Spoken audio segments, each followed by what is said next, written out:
¿Cómo es posible que el reino ya esté aquí? Cuando vamos a los evangelios, el reino es descrito con justicia, vida, plenitud, prosperidad, amor y paz. Pero nuestra experiencia del mundo es totalmente contraria. Está llena de injusticia, de muerte, de insatisfacción, precariedad, odio, soledad, violencia. Que el reino esté presente parece una contradicción tan radical que es casi una estupidez. La contradicción es evidente. En su gran obra El Señor de los Anillos, Tolkien exploró la imposibilidad de implantar el reino de Dios a través de medios políticos o militares. El mundo es un sistema, pero si al querer cambiar el reino generamos otro sistema, ya habremos sacrificado lo que hace al reino de Dios reino. El dilema surge cuando queremos generar una sociedad paralela, reunir a todos los justos y hacer un reino de personas buenas. Terminamos en el mismo mundo, en el mismo cosmos, en el mismo sistema. Por eso el Nuevo Testamento habla de los creyentes como extranjeros y peregrinos en la tierra. No hay una patria cristiana en el mundo. Nuestra tierra no se encuentra en ningún continente, en ningún sistema político ni en ninguna organización económica. Nuestra tierra está en el futuro. Esperamos la completa instauración del reino. Pero la Biblia mantiene la aparente contradicción. Nos dice con total claridad que aún esperamos el establecimiento del reino, que no encontraremos nuestra patria en ningún lugar o en ningún sistema, sino que aguardamos el futuro. Pero al mismo tiempo enseña que el reino ya ha llegado, que está aquí en medio de nosotros. Pero si no es en un país, en un gobierno, en una cultura o en un sistema político, entonces, ¿en dónde encontramos el reino? ¿Cómo se supone que esperamos el reino, pero al mismo tiempo ya ha llegado? Para ello, vamos a explorar otro concepto clave en la Biblia. Ya hemos reflexionado sobre cosmos y sobre querigma. Ahora pasamos del griego al hebreo, del Nuevo Testamento al Antiguo Testamento. Abordaremos la palabra hebrea kadosh, que a menudo se traduce como santidad. La cultura occidental es una cultura muy obsesionada con la culpa y el control. Esa impronta del mundo se siente en nuestra forma de entender la santidad. El cristianismo occidental a menudo comprende la palabra santidad como un asunto moral. Ser santo es no hacer cosas inmorales. El santo es el que siempre hace todo moralmente bien. Pero esa comprensión de la santidad es muy superficial. Se olvida del querigma de Jesús y confunde al Evangelio con un mensaje moral sobre las 30 cosas que debes hacer y las 30 cosas que no debes hacer. Inclusive la idea de agradar a Dios se malentiende, convirtiendo la santidad en una especie de buena conducta para gustarle a Dios. Sin embargo, si vamos a explorar la narrativa bíblica, veremos que esta visión es reduccionista, es profundamente occidental, contemporánea, más influenciada por el mundo de lo que quisiéramos aceptar. La palabra kadosh significa ser apartado. Por ejemplo, en el Antiguo Testamento, una oveja se aparta del rebaño para un uso específico. Esa oveja es kadosh. Literalmente es apartada, ya que no puede ser usada ni tratada como las demás ovejas. Aquí ya tenemos un punto clave.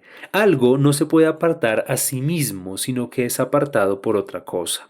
La santidad en el Antiguo Testamento no comienza con una decisión propia por vivir diferente, sino con una acción de Dios, quien toma a alguien y lo aparta, lo hace distinto. Otra distorsión de nuestro mundo occidental contemporáneo es ver la santidad como un asunto individualista. Yo soy santo porque yo soy una persona moral. Pero ni en el Antiguo ni en el Nuevo Testamento la santidad es un asunto individualista. Frente a nuestra sociedad individualista, la Biblia reconoce que el ser humano en su más profunda intimidad es un ser social, un ser en relación a imagen de Dios mismo, quien en su individualidad como un solo Dios no vive solitario y ensimismado, sino en la incomprensible relación trinitaria. Así pues, la santidad no es algo que yo hago, es algo que viene de Dios y por ende no es un asunto individualista, sino que desde su mismo origen es algo relacional. Nace de un Dios que está en relación consigo mismo como Padre, Hijo y Espíritu Santo. Nos aparta en relación con Él, pero no como individuos aislados, sino como pueblo, como iglesia. Mi santidad como creyente no es una santidad distinta a la de mi hermano. En Cristo hemos sido santificados como iglesia, no como lobos solitarios. Decir que la santidad proviene de Dios va más allá de decir que Dios nos toma y nos aparta. Levítico 19 escribe: Habla a toda la congregación de los israelitas y diles: Santos serán porque yo, el Señor su Dios, soy santo. El llamado clave que Dios hace para que su pueblo sea santo no se basa en algo que Dios hace, sino en quien Dios es. No dice que Israel debe ser santo porque Dios los apartó, sino que Israel debe ser santo porque Dios es santo. Aunque pueda parecer un detalle menor o una obviedad, esconde la clave interpretativa para comprender la noción de santidad en su profundidad. Cuando definimos el pecado como una desobediencia, lo estamos limitando y en cierto modo haciéndolo superficial. Pecar es actuar sin hacer caso a lo que Dios dice, pero es más que eso. Bíblicamente el pecado es algo muy profundo y difícil de definir. El pecado es como la pudrición en algunas raíces de las plantas. No la van a matar de inmediato. Las plantas pueden seguir viviendo, pero esa pudrición poco a poco irá deteriorando y enfermando a la planta. El pecado va más allá de una desobediencia particular o de una acción concreta. Es una pudrición en las raíces mismas del mundo. No significa la muerte inmediata, pues el mundo sigue aquí. En ocasiones se empeora y en otras inclusive parece mejorar, pero lentamente nos deteriora y nos mata por dentro. En ese sentido, cuando Dios justifica la santidad sobre la base de Él mismo, es más que una acción o un ejemplo. No se trata simplemente de que Dios nos haya separado o que tengamos que seguir su ejemplo. La santidad se basa en la idea de que Dios es otro. Mientras que todo el mundo es como un gigantesco sistema de vegetación que se sostiene sobre el mismo sistema de raíces, Dios no es parte de ese sistema. Él no depende de las raíces podridas y envenenadas que dañan el mundo. Él está apartado. Así, la santidad se basa en que Dios nos conecta a Él. Es como trasplantar una planta desde sus raíces enfermas hacia un tronco saludable. Así, al ser injertados en Dios, su carácter santo nos alimenta y nos transforma. Esta misma metáfora es usada por Pablo en el capítulo 11 de Romanos. Pablo escribe que los no judíos éramos olivos silvestres, que fuimos cortados de nuestra planta y trasplantados al olivo doméstico, en el cual tenemos una nueva y rica savia, que nos llenará de las bendiciones que antes no podíamos tener por nuestra vieja naturaleza. Así pues, la santidad no se trata de hacer las cosas bien y ya, más bien se trata de un nuevo carácter heredado. Al estar en Dios tenemos un nuevo fundamento, una nueva raíz no envenenada por la cual adquirimos una nueva vida. Esto es justamente aquello a lo que Juan se refiere cuando habla de la vida eterna. Nosotros, que éramos ramas mortales, hemos sido injertados en Dios, en las raíces y el tronco de vida eterna, y al ser injertados en Él, heredamos la vida eterna, que no viene de nosotros mismos, sino que viene de Dios. Claro, al depender de una nueva raíz, al estar en un nuevo tronco, comenzamos a exhibir nuevas características. Nuestra forma de vida cambia y eso es lo que Jesús explora en el Sermón de la Montaña en Mateo y en el Sermón de la Llanura en Lucas. Primero vamos con Mateo. La forma en la cual Mateo escribe su evangelio y narra el Sermón de la Montaña es intencionalmente evocadora. Pretende recordarnos tanto el Pentateuco como la historia en Sinaí, cuando a través de Moisés Dios le da su ley al pueblo de Israel, para que sepan cómo vivir santamente a partir de su nueva identidad como pueblo escogido de Dios. Ahora, aquí en Mateo, Jesús sube a una montaña y proclama la nueva ley del nuevo pacto. El Sermón de la Montaña es una extensa sección que comienza en el capítulo 5 y termina en el capítulo 7. En ella, Mateo entreteje de forma muy precisa los discursos de Jesús a manera de un reloj de arena, dejando en el centro la oración del Padre Nuestro. Por un lado, esta oración es el corazón del Sermón del Monte. Es desde esos versículos que todo el sermón se comprende correctamente, pero al mismo tiempo todo el sermón brinda el contexto para comprender la oración. Sin ese contexto, el Padre Nuestro se malentiende. A través del paralelo entre la ley en Sinaí y el Sermón del Monte, Mateo quiere enfatizar los contrastes. Mientras que la ley en el Pentateuco se centra en las acciones visibles, el Sermón del Monte es muy introspectivo. Deja de lado las acciones evidentes y hace un llamado al corazón, hacia los sentimientos y emociones que motivan lo que hacemos. En el centro de estos capítulos Jesús ora: Padre nuestro, santificado sea tu nombre. Venga a nosotros tu reino. La santificación del nombre y el advenimiento del reino a menudo se entienden como peticiones separadas, como si Jesús dijera que tu nombre sea santificado. Ah, y también que venga tu reino a nosotros, pero la lógica de la oración es distinta. En el Antiguo Testamento, Dios es muy insistente respecto a la santidad del pueblo. El pueblo de Dios debe ser santo porque es a través de su santidad que el nombre de Dios es santificado. Aquí, santificar es más que dejar un buen nombre. Santificar tiene que ver con comprobar y demostrar. Dios es santo porque no pertenece al mundo y no está manchado por su corrupción. Dios es anterior al mundo y en él no hay maldad. Santificar su nombre consiste en que el pueblo de Dios, al nutrirse y depender de Dios, demuestra que en él no hay maldad, viviendo acorde a esa nueva vida adquirida en él. Por eso Jesús continúa la oración diciendo: Venga a nosotros tu reino, hágase tu voluntad, así en la tierra como en el cielo. Los 3 capítulos del Sermón de la Montaña son la nueva ley que va más allá de las acciones para abordar directamente el corazón. Al estar en Dios, nuestro interior se nutre de una nueva vida. Lucas es aún más claro. El Sermón de la Llanura es más corto, poco más de la mitad del capítulo 6, pero es todavía más claro.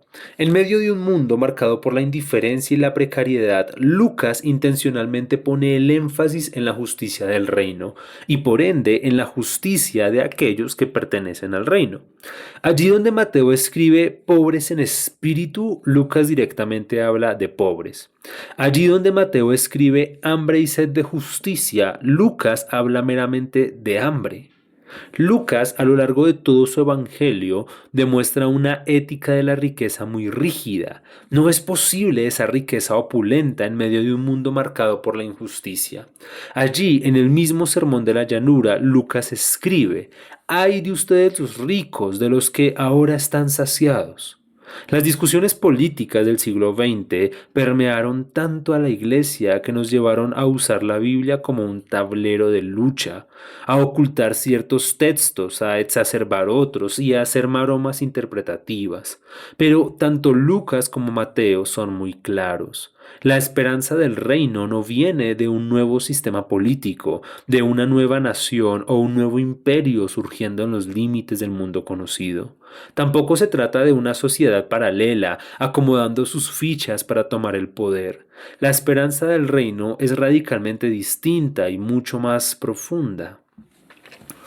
No existe en el jardín del mundo una planta capaz de sanarnos, pues todo el sistema de raíces ha sido envenenado. No encontraremos en medio de nuestro jardín un brote que surja de nosotros capaz de sanarnos.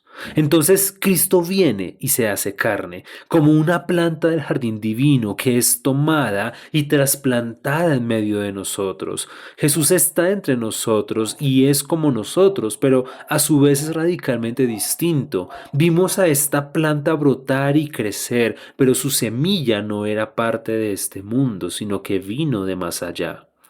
Al estar en Cristo nos unimos a una raíz que no era nuestra, a un tallo distinto, y así, estando en Cristo, se crea una nueva humanidad.